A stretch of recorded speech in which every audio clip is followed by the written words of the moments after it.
Yes, Honorable Murtala was not just a colleague, he was my brother. And because of his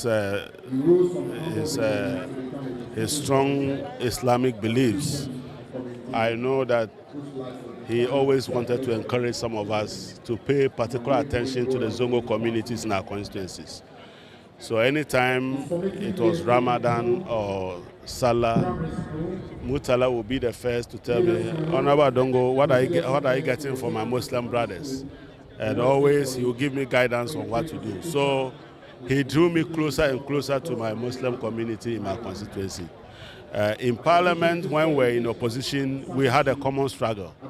If you watch very closely, we had a very strong middle bench. And that middle bench was put together as a spine of our party struggle in Parliament.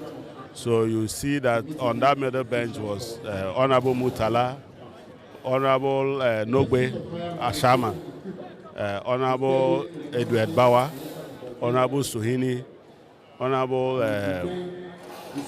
what do you call it, Dafia Makwa, Honorable Sam George, Honorable Jenapo, and myself. So we served as a bridge between the leadership and the backbench. And the leadership always looked up to us to provide guidance to the backbench. So anytime we needed to do something, we would take the signaling from leadership and begin to execute. So I had been at the forefront with him. I delivered a number of lectures with Murtala as a key part of the lectures. So I wasn't surprised when His Excellency entrusted him with such an important portfolio. We all know that the biggest problem of humanity now,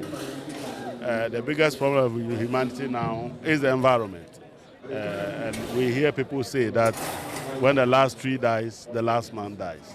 And Murtala was the one entrusted in this government to make sure that the last tree doesn't die, and to have lost him is a bit painful.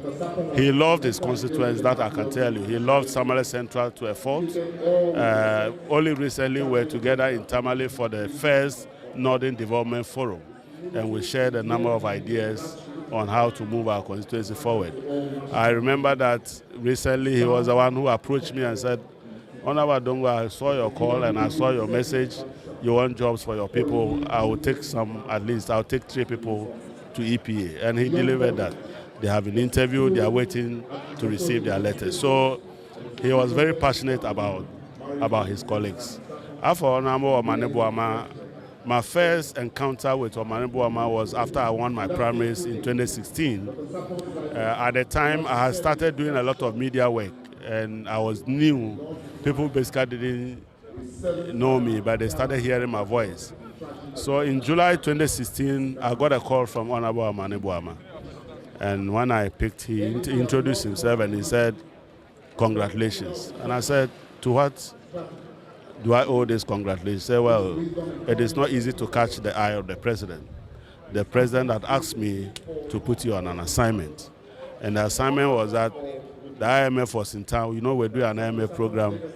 And the IMF was in town, and they were doing a review of our program. And they were going to issue their report. And His Excellency thought that there was a lot in that report that should be properly communicated to the people of Ghana, and has asked Omane to reach out to me because I have been recommended to him, to do that job. As it later turned out, it was Kwesi Pratt who had gone to him to recommend that I should be put on that assignment. So that was how I got to know him. So by the time I came to Parliament, we had already established a relationship. Then I started doing my engagement and my media work. And one time he called me and said, Honorable, I have been watching you. You are doing very well, but you need to transition. Not everybody watches TV. Not everybody listens to radio. Others also want to read. So you need to start putting your thoughts in writing. That's how come I started writing. You would have noticed that I started writing a lot. And when I write, I send it to him. He also has a few people with finance background. He will bounce them off and come back to me before I put it out. So anytime I put out an article, it was a very researched article, and it was improved by Omane and his team. And yet he was such a quiet person. People didn't know that behind the scene he was grooming most of us, to do the work that we're doing. And to have lost him in these circumstances, what it simply means that the youth that are coming behind me may not get that guidance and benefit that I had from him. So we have lost some great stalwarts who love their country and served with dignity. And I do think that we will serve their memory. Of course.